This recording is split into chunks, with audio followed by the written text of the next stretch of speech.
Please give a warm welcome to Lee Scott, our President and Chief Executive Officer, Walmart Stores Incorporated. Whoa! I know. Thank you. Thank you. I know. All right. Every year. Okay. It'd be a pleasure for anybody to be the CEO of this company because, you know, it doesn't matter if you're Sam Walton or you're David Glass or you're Lee Scott.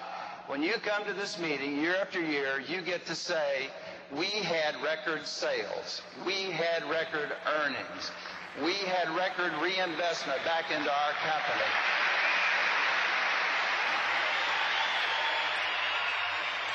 You know, I say all that, but let me tell you, my friends, you better be ready to be better. Because today, for whatever reason, whether it's our success or our size, Walmart Stores Incorporated has generated fear, if not envy, in some circles. And that makes it more important than ever that we focus on doing the right thing and doing things right every time. There's two things that we should do. Number one is tell the Walmart story. Get the message out there.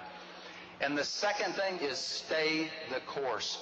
Walmart is too important to individual families who are stretching a budget. We're too important to the suppliers who employ millions of people. We're too important to our associates for whom we have so much love and value so much. And your company will continue to demonstrate our citizenship as a good employer and a member of the communities that we serve so well around this world. Ladies and gentlemen, I'll promise you this. We're going to stay the course, and this company is going to continue to grow.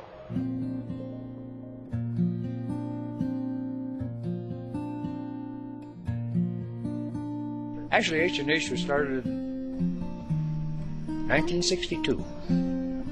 Started on Main Street in Middlefield. Little country store that at that time I was starting a family, and it was pretty difficult to know. It was a big decision. And my brother-in-law and I decided, well, we were going to take that step, and we went into business and started in a little one-room building that had a full basement, but we did all the plumbing in the basement, but the upstairs retail area was very small, and we were there for a year and a half to 2 years, and then we moved on to a larger store and a shopping center, and spent several years there, and then we proceeded in 1992, built this facility here. This gentleman here, that happens to be my son.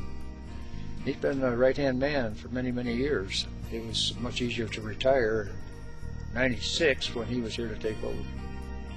One of the biggest parts of our store being out in our rural areas, what we call our hardware section. You know, and the nuts and the bolts and the nails and all the type of fasteners. That's always been good because a lot of the farmers were always mending machinery and things around the farm, and some of the kids that were, you know, kids when I was growing up, you know, in here. Now they've got families and they come in here for the fix-it-up type things. Since I was 8, I'm down on Friday nights after school. Work till 9. You have the car out there? I worked here since I was 6. Swept or helped customers when I was young too. At the end of the day, Grandpa or Dad would give us their pocket change. Spent a lot of late nights in here too, especially when we were building it. I generally arrive here about 7:15 in the morning, and I unlock the door. I come in and turn the lights on, and I get the day money for each drawer in the registers, and I open up the registers. And usually at that time, Tom is here, and Tom goes ahead and kind of tidies up the front of the store and sets out the American flag and the benches for our customers to sit on. And a lot of times the Amish fellas on their way to work will stop here for things that they need for their day's projects, and they'll come up and get plumbing or electrical supplies, or a lot of times sporting goods. We have a busy sporting goods division.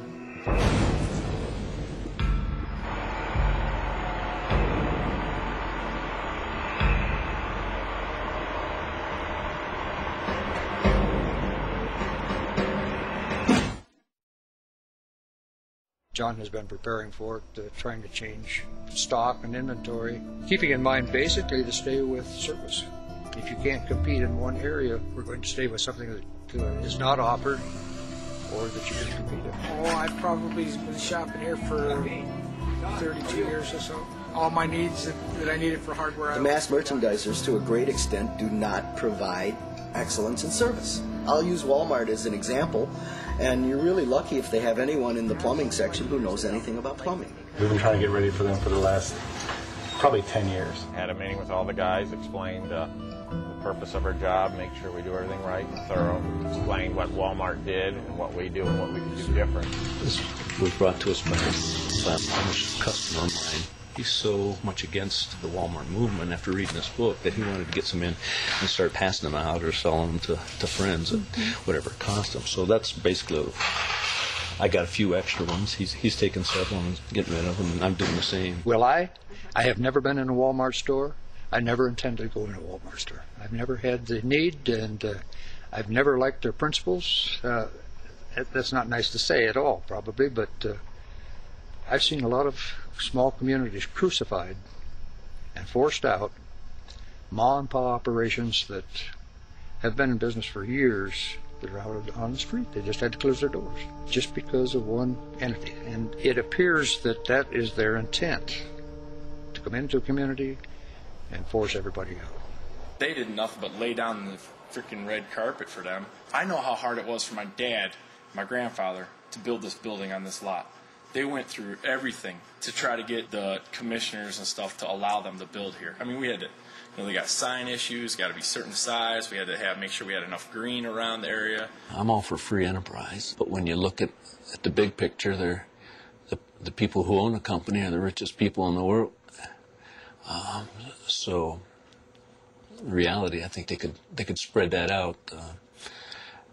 I'm curious to see how much they'll actually give back to the community. To even use American with Walmart in the same sentence, I don't agree with it at all. It's like a Chinese company to me, only with American board members. It's not a mystery. They come right out on record and said that they don't buy American. And all it's done is give China a better distribution center, whereas before they would have had to find contacts, who to sell to, and develop their own markets. Now they've got a pipeline right in everybody's living room by going through Walmart. I think the government should have more control. You talk about monopolies. If Walmart's not a monopoly, I don't know what it is. I'm not at all in favor of any kind of communism or socialism. I believe that America should always and forever remain free. However, I think that there need to be regulations established wherein, they busted up Standard Oil and they busted up Ma Bell. But Walmart seems to be going on a rampage through the American economy, and nobody's even paying attention. The logic of it escapes me, and I spend a lot of time thinking about it. Well, I'm a Republican. I'm a conservative, but I'm following very closely what's happening with the unions. It used to be that the union wage was something that everybody would look up at and say, "Wow, he's a union worker. He's making $18 or $20 an hour." And I realize that's what we're paying our people. We're not union. I'm all for the unions doing whatever they can do, and whether it be Walmart or Kmart or any store that's not going to pay a fair wage. I'm a staunch American. I love America. It's the finest, freest country in the world. I'd still, at my age, I'd fight and die for this country. But it seems that there are things going on within this country, particularly from a business and economic standpoint, that aren't for the good of the people. The people in mass. A small segment of the population is doing well by what's happening, but the greater majority of the people are being made subservient. Sam Walton, I don't think would be comfortable with the way things are going right now. I don't think this is why he started the store. It wasn't to crush other competition. We have people in this town, families who can't feed their children, and families who have the entirety of their belongings in a car and in a trailer and are spending most of their life in their car or at the mall because they've been evicted from their homes because they can't find work. They can't find work.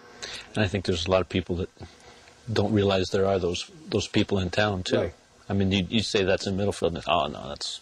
Exactly. That's not the case. I was dreaming all of a sudden that the people in this town caught on to a great extent, and we were all out in the street protesting.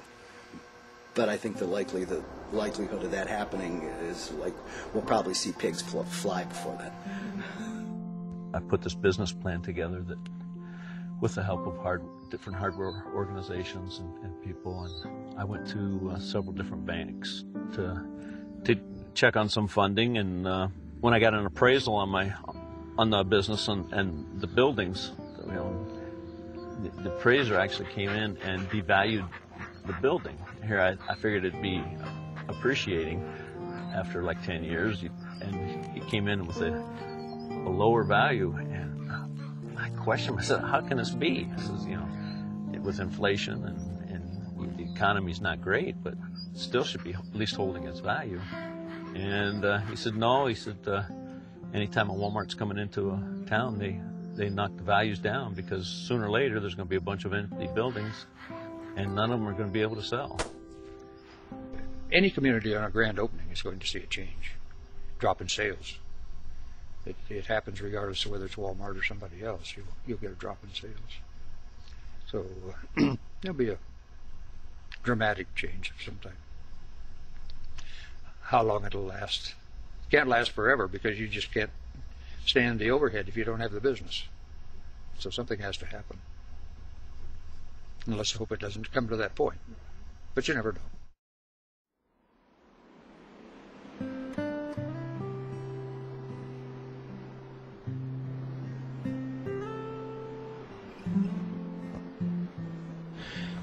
Well, right now, after we liquidate product, I'm in the process of trying to sell we own the building, so I'm trying to sell the building as well as get somebody in here that'll be able to lease too. I've got a couple people on the line right now that want to talk to me within the next couple days, and hopefully we'll work something out. We're going to sell the property, and I'll be able to pay all my bills and walk away without any debt, and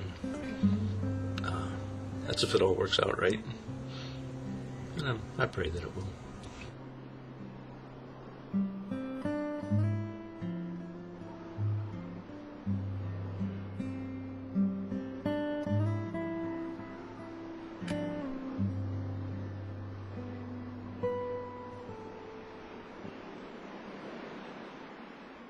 I remember that like it was yesterday.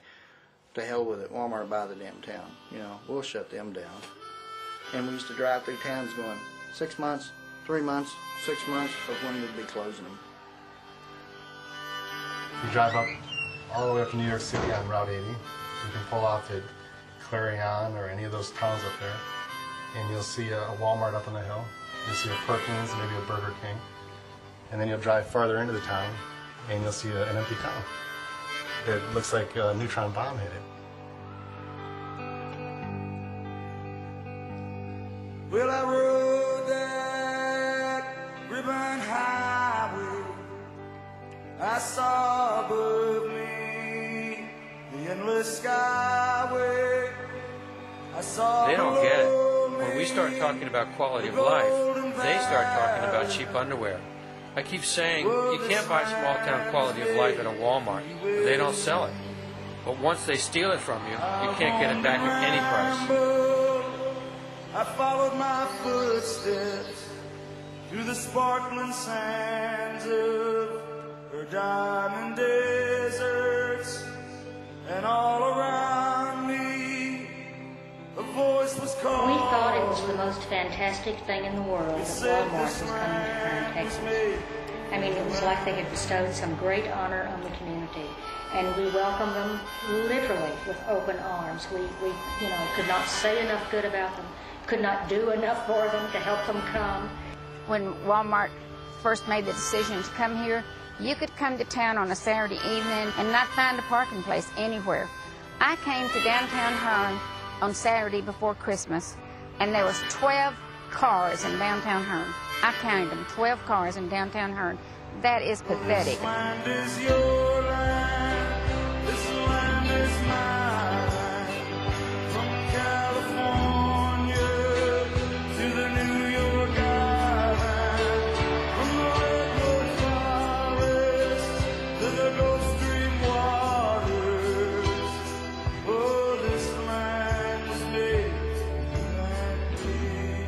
Walmart was a great thing for our community. It's really awakened the west side of our town.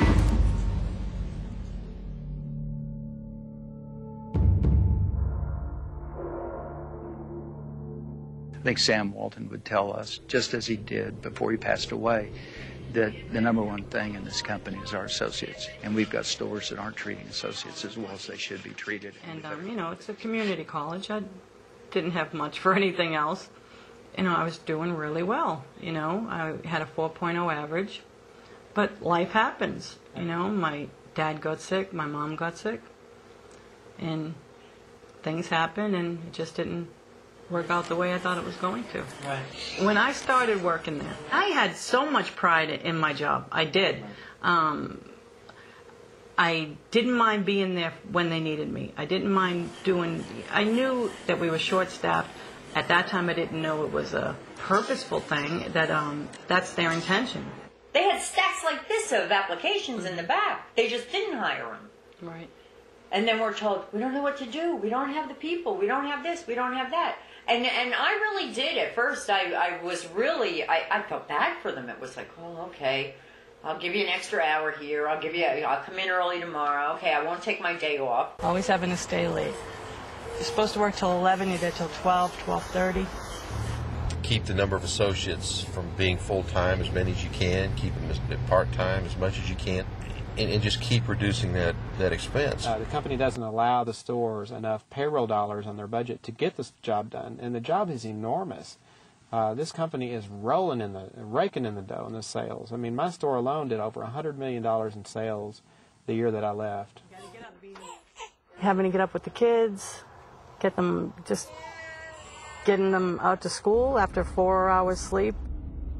They don't care about what you sacrifice. It doesn't matter how many people lose their families. It doesn't matter if the associates have good health care. It doesn't matter anything other than what the bottom line profit is for that store that month.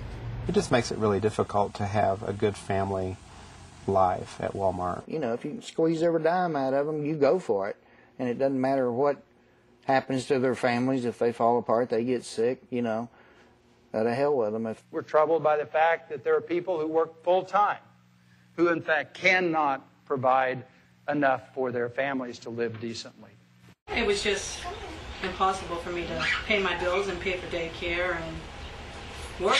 Nina, you should have plenty of time to go into the office. The money that I did get went right back into Walmart. I get my check, have it deposited, go shopping. When I first started Walmart, I had my kids on the Walmart insurance. It got to the point where it just was too much for me to handle. I just couldn't afford it. I'd have to pay my premiums at work, and then when I took them to the doctors, I still had to pay. I always had to pay a chunk of money. I'm proud of the fact that we have the benefits that we have and that we have the wages we have. People that's making $7 an hour that has to go to a doctor, they're not going to be able to meet that deductible.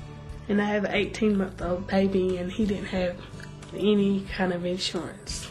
When he was sick, I would have to try and fix it myself, like get the medication myself.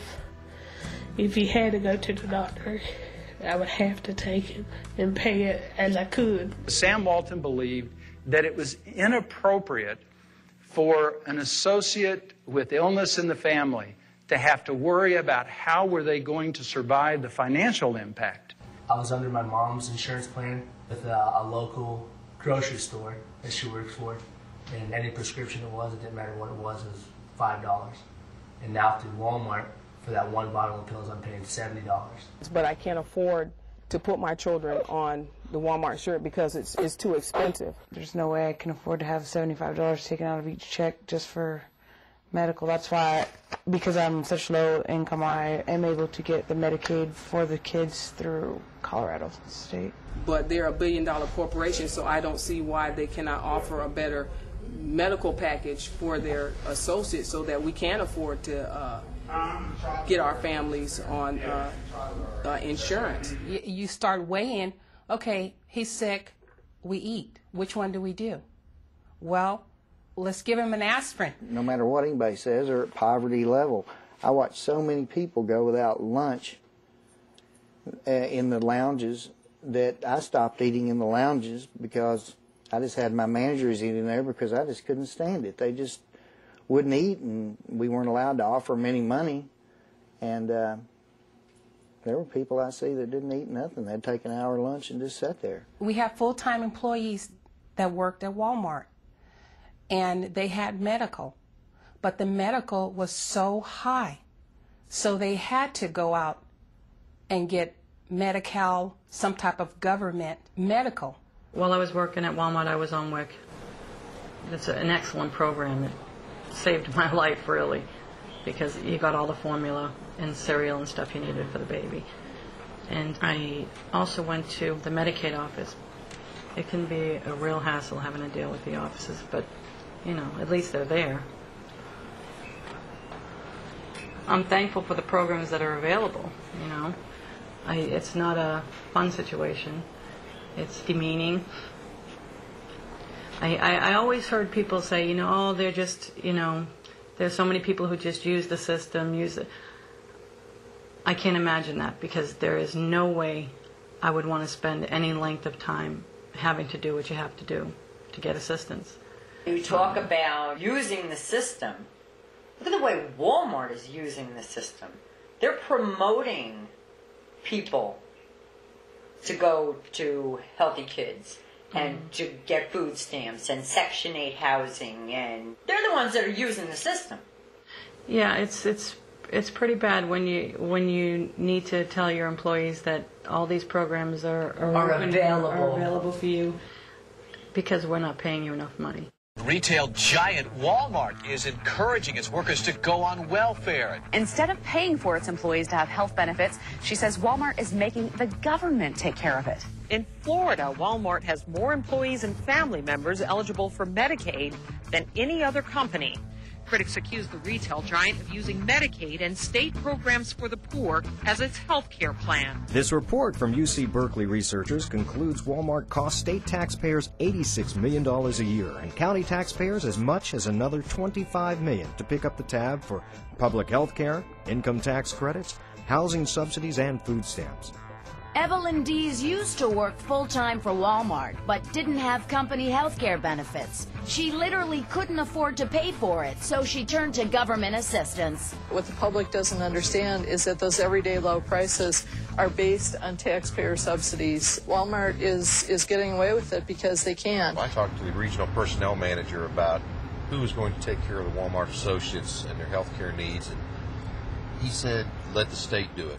The personnel manager told me personally that there's assistance out there for people. They should be able to go use it. Use your taxpayers' dollars. I had a list of all of the government agencies and all the different places that people could go if they needed money for their utility bills, if they needed to apply for food stamps, or if they needed to apply for WIC or for Medicaid. So your dignity is not there, your pride is not there. You go to work knowing that you're not making enough money to really make ends meet, but yet you got to go with a smile on your face and fake it. Yeah, that's pretty bad. Come up with some type of health care that a full-time person can afford and don't have to put on the scale health care or feed my family.